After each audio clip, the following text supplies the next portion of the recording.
nome da pregação de hoje é transubstanciação, a maior fraude. Vocês podem abrir comigo lá em Mateus 26, capítulo 26. Vamos ler a instituição da ceia de Jesus. Mateus 26, 26.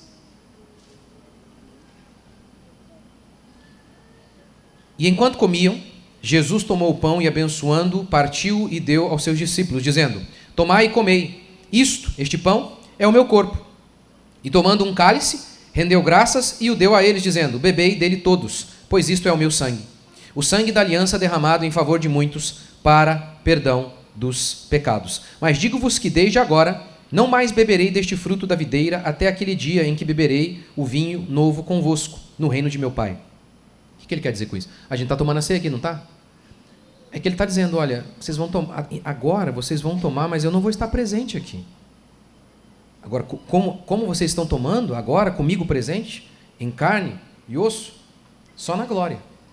O que já contradiz a doutrina católica da transubstanciação, que declara que Jesus está em carne, osso e divindade e tudo, ali, na hóstia. E, verso 30, e depois de cantar o hino, saíram para o Monte das Oliveiras.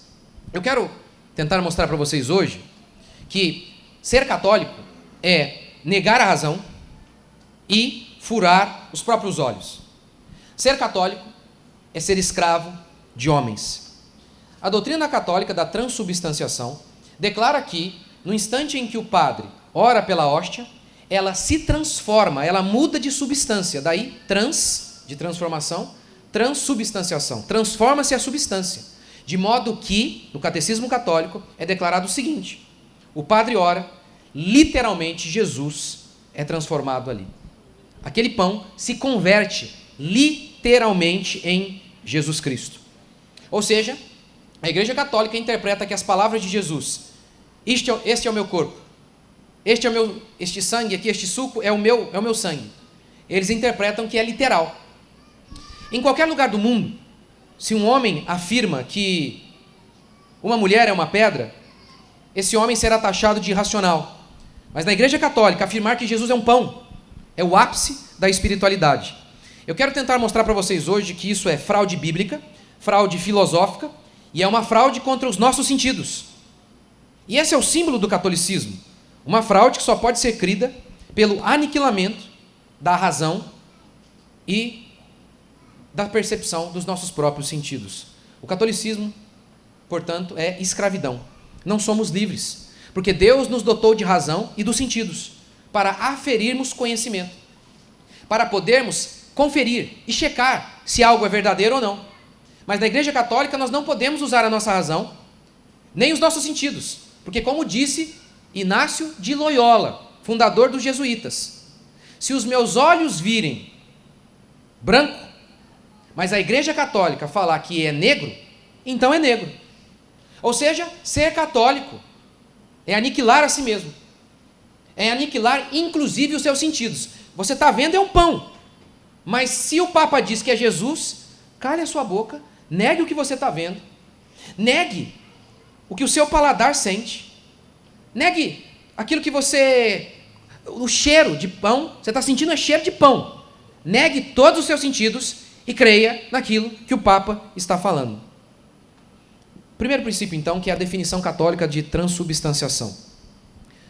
Primeiro, para os católicos, a transubstanciação, a crença de que o pão é literalmente Jesus, é o ápice da fé católica.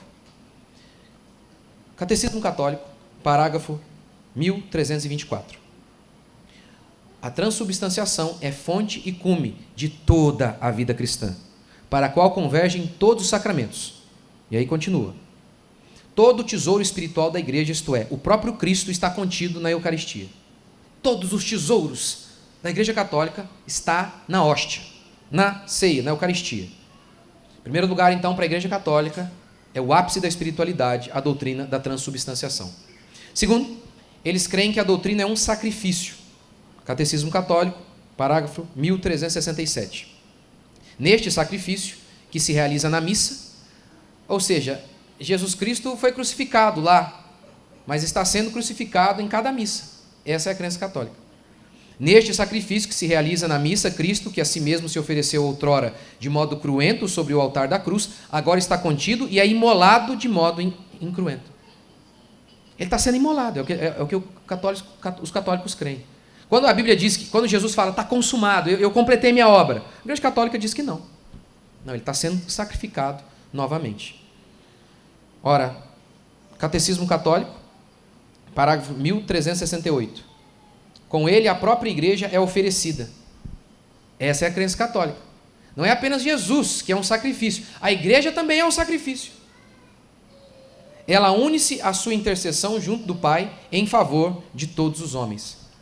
A própria igreja se coloca numa posição de divindade, dizendo, nós também somos salvadora.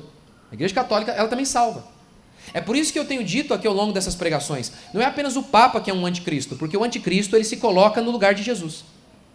Não é apenas o Papa, não. A Igreja Católica, de modo geral, ela se coloca no lugar de Jesus. Ela se coloca como mediadora. A Bíblia declara que Jesus é o único mediador. Mas a Igreja Católica coloca Maria como mediadora, o Papa como mediadora, o magistério como mediadora, a Igreja como mediadora entre os homens. Mas é só Jesus que é. Terceiro, a Igreja Católica acredita que há o milagre da transformação. Catecismo Católico, parágrafo 1374. Na celebração da Eucaristia, Cristo está realmente presente, não de maneira figurada, realmente. De modo que a substância do pão e do vinho é transformada na substância do corpo e sangue de Jesus Cristo. É isso que eles estão dizendo. E olha que problema que a gente tem. Se você foi católico, você deve lembrar, quando entrava lá, como é que chama? Eles traziam, né? Lembra? Entrava lá com a hóstia, no meio, o padre vinha, sei lá quem trazia. O que as pessoas faziam em relação àquilo ali? Adoravam. Por quê? Uai, se é Jesus, tem que adorar mesmo. Mas e se é um pão? Olha o problema. Se é Jesus, tem que ser adorado. Mas e se é um pão? Aí é idolatria. Aí é pecado. É o pecado da idolatria que fez com que Deus destruísse Israel. A origem da doutrina, ela foi proclamada no Concílio de Latrão em 1215. Aquino deu sustentáculos filosóficos baseando-se numa interpretação errônea de Aristóteles. Na linguagem de Aristóteles, entre acidente e essência e acidente. Ou seja, é uma fraude em todos os sentidos. E é um sacramento. Um sacramento, como disse Agostinho, é um sinal visível de uma graça invisível. E a Igreja Católica, como daqui a pouco eu vou mostrar para vocês, eles creem que o pão infunde graça no fiel. Ou seja, o pão transmite graça, perdão de pecados, salvação, comunhão com Cristo, independentemente da fé do padre e do fiel. Isso tem uma implicação terrível. Essa crença católica, como eu vou mostrar para vocês daqui a pouco, tem uma implicação terrível. Segundo, é uma doutrina totalmente nova. Durante mais de 1.200 anos a igreja viveu sem ela. Totalmente. No livro Invenções do Romanismo, o autor mostra que, ao longo da história, ninguém acreditava nisso. Orígenes disse que chamar o pão de Cristo, ou melhor, chamar a ceia de o pão é o corpo de Cristo, era simbólico. Quem mais repetiu essa mesma ideia? De que o corpo ali não é literal, gente. O pão é só uma linguagem figurada. Clemente, Tertuliano, Eusébio de Cesareia, Cirilo de Jerusalém, Agostinho, Ambrósio, todos disseram isso. Todos os grandes mestres ao longo da história da igreja católica inclusive, não acreditavam nisso. Diziam que era simbólico. Ou seja, é uma doutrina nova. O mais interessante é que a igreja católica tem um lema. Ela é sempre a mesma. Tem até uma expressão para isso em latim. A igreja católica nunca muda. Ela muda o tempo todo. Ela muda o tempo todo e diz que nunca mudou. É impressionante. É uma fraude em todos os sentidos. Em todos os sentidos. Terceiro, a ceia é um memorial. Em 1 Coríntios capítulo 11, verso 14, Paulo, citando Jesus, ao falar da ceia, ele diz que Jesus disse o seguinte: fazei isto em memória de mim. Se é em memória, é porque ele não está ali. Me parece óbvio. Em Lucas 12, 25, Jesus disse: olha, vocês estão comendo aqui comigo, mas não mais desse jeito agora. Vocês vão só comer agora uma ceia como essa na eternidade, quando eu voltar. Por quê? Porque ele não estaria ali mais fisicamente. Divinamente ele está, como ele está presente espiritualmente na ceia. A divindade dele está em todos os lugares, mas o corpo físico dele, material, está sentado ao lado do Pai. Agostinho disse isso. A carne e o sangue de Cristo foram prometidos no Antigo Testamento, à semelhança das vítimas. Na cruz foi exibido a realidade, mas no sacramento, ou seja, na ceia, é celebrado através de recordação. Recordação. Olha que coisa interessante. Ali na instituição da ceia, Jesus pega o pão e diz: este é o meu corpo. Seguindo a perspectiva católica, Jesus tinha 2 corpos então? Porque ele estava ali e ele olha para o pão e fala: isso aqui é o meu corpo. Tinha 2 corpos. É negar a própria lógica. É um absurdo completo. Em João 14, verso 2 a 4, Jesus disse para os discípulos: eu vou, mas eu prometo que eu vou estar com vocês, em espírito. O Espírito Santo vai ser enviado, mas eu vou. Em sua divindade, Jesus está em todos os lugares, mas se o corpo dele estivesse aqui, ele não poderia dizer eu vou. É porque ele não está. Ele não está. Em 1 Coríntios 11, 25, Paulo explica o sentido da ceia. Semelhantemente, depois de cear, Jesus tomou o cálice dizendo: este cálice é a nova aliança no meu sangue. É isso que o cálice representa, a nova aliança. É isso que ela é. É um símbolo do sacrifício de Jesus Cristo. É um símbolo, é um sinal que comunica uma graça invisível.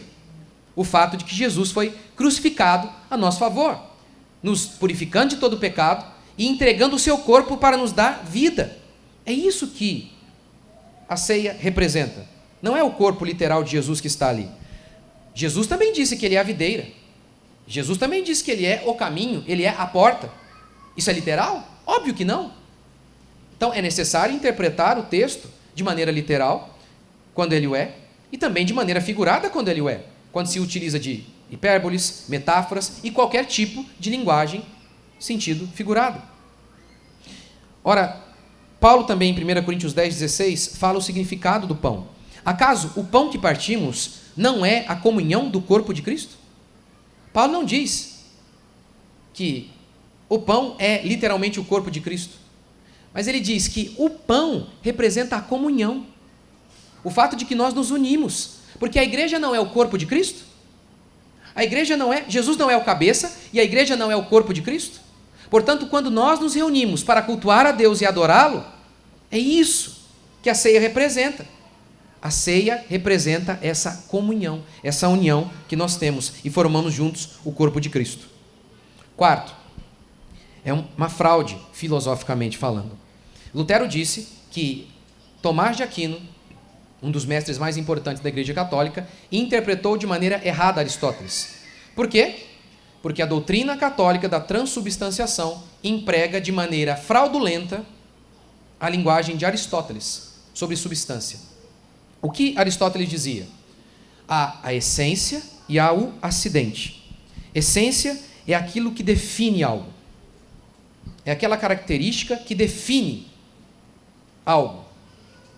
Acidente são as qualidades não essenciais que você pode ter, mas que não te definem. Exemplo, um triângulo. Um triângulo, ele tem 3 lados. Isso é uma qualidade. Isso é a essência, é a substância do triângulo. Se você tirar um lado, não é triângulo. Mas um triângulo pode ser rosa. Um triângulo pode ser grande ou menor. Tudo isso é acidente. A cor, o tamanho são acidentes. Agora, 3 lados é a essência de um triângulo. Ou pense em um cachorro. Um cachorro peludo, não muito peludo, magro, mais gordinho. Tudo isso são acidentes. Tudo isso são acidentes. A cor do cachorro, tudo isso não é essencial. Mas tem algo que é essencial ao cachorro. Ele tem 4 patas. É um canino. Então, há alguns elementos que estão presentes nele e que o definem. E que fazem com que a minha filha, de 2 anos, 3 anos, ela veja cachorro na rua. E por mais variados que eles sejam, ela consegue identificar o que é um cachorro. Porque há uma essência, há algumas qualidades que são essenciais e que pertencem exclusivamente aos cachorros. Aristóteles disse isso. No seu livro Metafísica, livro 3, ele disse: a essência de uma coisa é aquilo que é dito de um sujeito e não está em outro, como acidente. Como, por exemplo, 3 lados. 3 lados de um triângulo. Isso não está presente num quadrado. Isso é essencial ao triângulo. Ou pense na razão humana. Isso não está presente em outro ser que nós conhecemos neste mundo. Não a razão como nós temos. Portanto, a doutrina católica declara o seguinte, empregando de maneira totalmente fraudulenta a perspectiva de Aristóteles, ela diz o seguinte: tem o acidente e tem a essência. Quando o padre ora e consagra o pão, os acidentes continuam. Quando o padre ora e consagra o vinho, os acidentes continuam, dizem eles. O cheiro do vinho continua, a textura, enfim, tudo continua. Mas a essência foi mudada, a substância foi mudada. Agora é Jesus ali, literalmente. Mas isso é impossível na linguagem aristotélica. Aristóteles nunca disse isso. Os acidentes não podem existir sem a essência. Se você tirar os 3 lados de um triângulo, não tem mais triângulo. Se você não tem 2 pés, 2 mãos, cabeça, olhos, boca, dentes, razão, não é ser humano. Não é. Sem a essência não tem como nem falar em acidente. É um absurdo. É uma loucura total. Portanto, até filosoficamente, a transubstanciação é uma fraude. Eles empregam uma linguagem filosófica, mas até isso é fraudulento, é mentiroso. Tudo é mentiroso. Biblicamente é mentiroso. Logicamente é mentiroso. Filosoficamente também. Já estou indo para o fim. Quinto, a doutrina da transubstanciação é a base da idolatria. Um sacramento, como eu disse agora há pouco, é um sinal visível de uma graça invisível. Agostinho disse isso. Exemplo, batismo. O batismo é um sinal visível. De que graça? Do novo nascimento. É por isso que, essa é a perspectiva bíblica, o batismo é por imersão. Porque o cara deita, o indivíduo deita, ali ele é mergulhado, e ele se levanta, que dá essa ideia justamente de novo nascimento, que é a ideia bíblica. Ou seja, o ritual, o símbolo visível, visa comunicar uma graça invisível. Mas na crença católica, eles creem que o sacramento, no caso a água do batismo, no caso o pão da ceia, infunde graça no fiel. E, como eles dizem, ex opere operato, o sacramento, ele é eficaz por si mesmo. O que significa isso? Independentemente da fé do padre ou do ofertante ou do fiel, ao ingerir o pão, ele é abençoado. Independentemente da fé do padre ou do pai ou do menininho que está sendo batizado, a água do batismo católico salva, literalmente. Portanto, eles creem que o sacramento infunde graça. Esse objeto material, ele de fato transmite graça, transmite bênção. É o que declara o catecismo católico.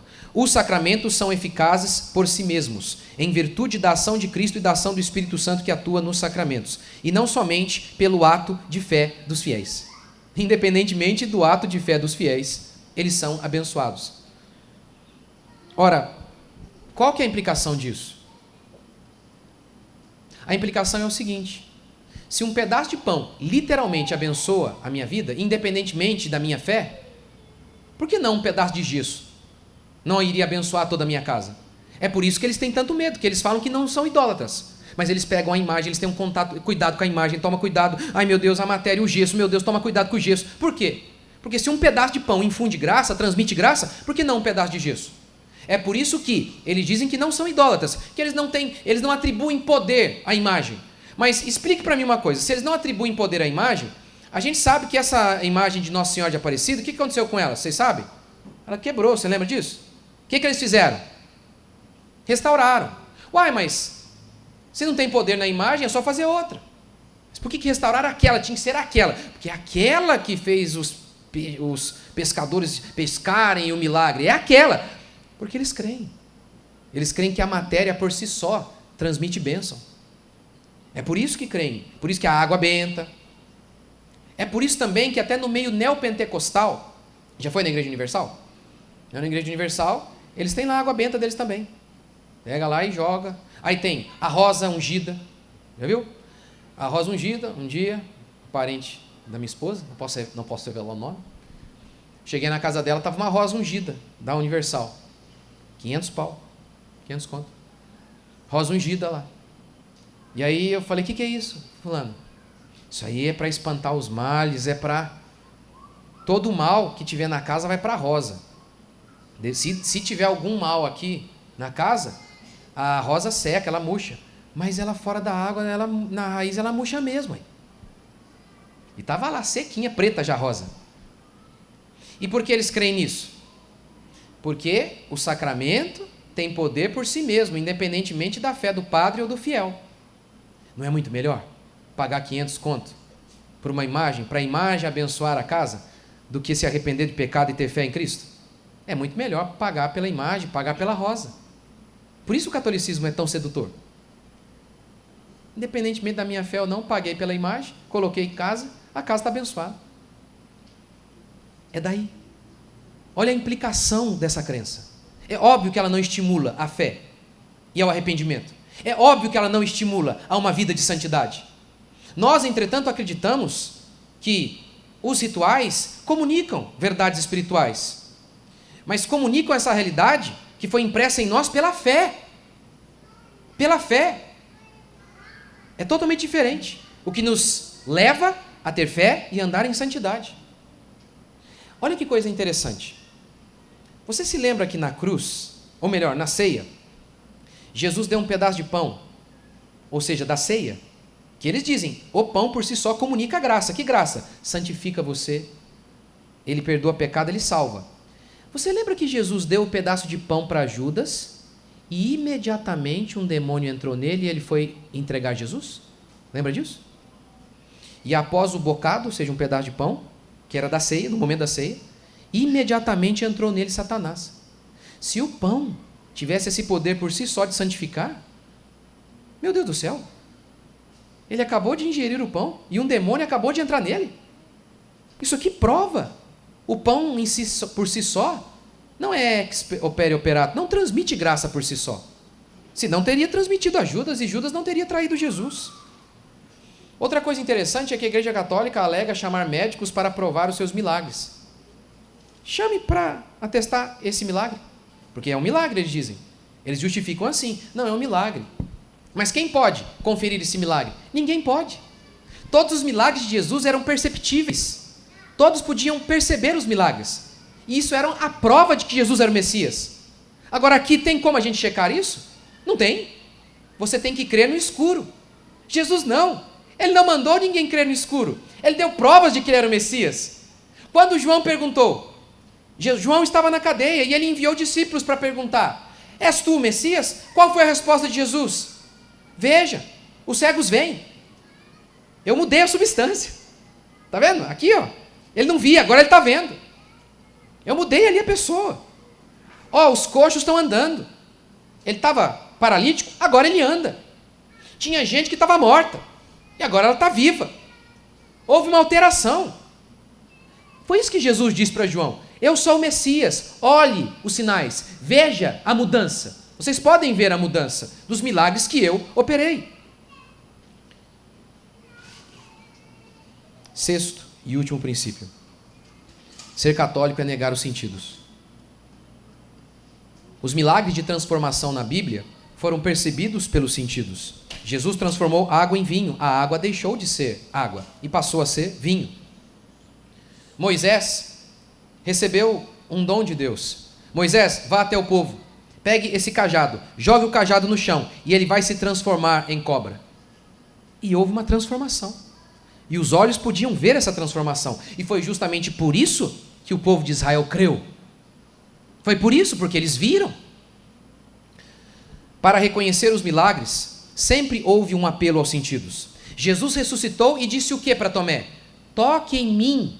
Use os seus sentidos para que a sua fé seja fortalecida. Bem mais aventurado é aquele que não viu e creu. Mas toque em mim, Tomé. Use o seu sentido para aferir conhecimento, para conferir. Toda a nossa fé é baseada no testemunho dos apóstolos. O que é testemunho? Nas igrejas evangélicas, muitas vezes testemunho é a narração daquilo que aconteceu, como era a vida da pessoa antes e como se tornou depois de Jesus Cristo. Mas o sentido original da palavra testemunho é um sentido jurídico. É a testemunha que viu alguma coisa. É por isso que a Escritura declara, os apóstolos disseram, aquilo que os nossos olhos viram, os nossos ouvidos ouviram e as nossas mãos tocaram. Nós tocamos do Cristo ressuscitado. Nós ouvimos o Cristo ressuscitado. Nós vimos o Cristo ressuscitado. E é nisso que a nossa fé se baseia. A fé cristã, ela é um apelo aos sentidos. Você vê Jesus na Eucaristia? Não. Você ouve Jesus? O pão fala? Não. Tem cheiro de Jesus? Não tem. Tem gosto de Jesus? Não tem. Tem textura de Jesus? Não tem. É como eu falei para vocês no começo, é o tamarindo do Chaves. É gosto de tamarindo, mas não é tamarindo. Tem cheiro de tamarindo, mas é não sei o quê. Ou seja, ser católico é não apenas negar a razão, é negar os próprios sentidos. Vocês se lembram que semana passada eu disse que a Igreja Católica acredita que somente ela tem o monopólio da interpretação do texto. Ninguém pode discordar da interpretação da Igreja Católica. Como disse Inácio de Loyola, se os meus olhos virem branco, mas a Igreja Católica falar que é preto, então é preto. Eu tenho que negar o que eu estou vendo, eu tenho que negar a razão. Essa é a primeira crença, então.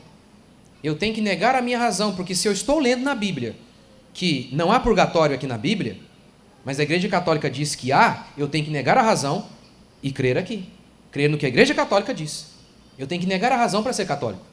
Mas agora, mostrando o que eu estou mostrando para vocês, não é apenas a sua razão que você tem que negar. Você tem que negar também os seus sentidos. Você tem que confiar literalmente, cegamente neles. Você tem que fechar os seus olhos. Você está vendo pão, mas não é pão.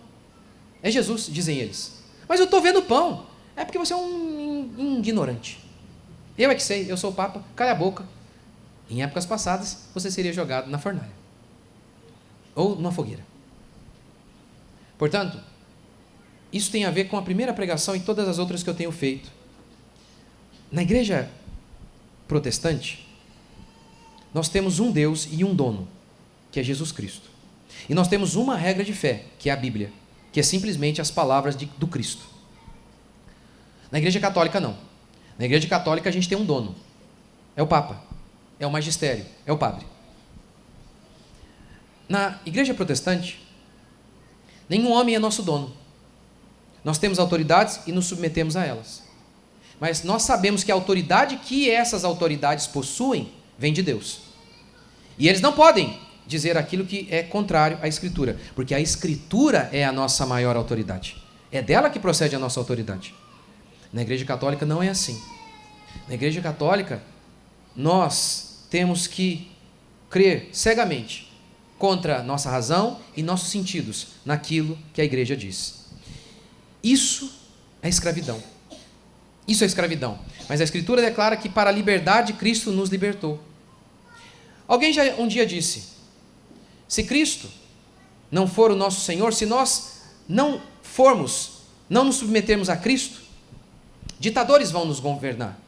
Quando Cristo não nos governa, nós somos governados por ditadores. É exatamente isso que a Igreja Católica é. É a negação de nós mesmos.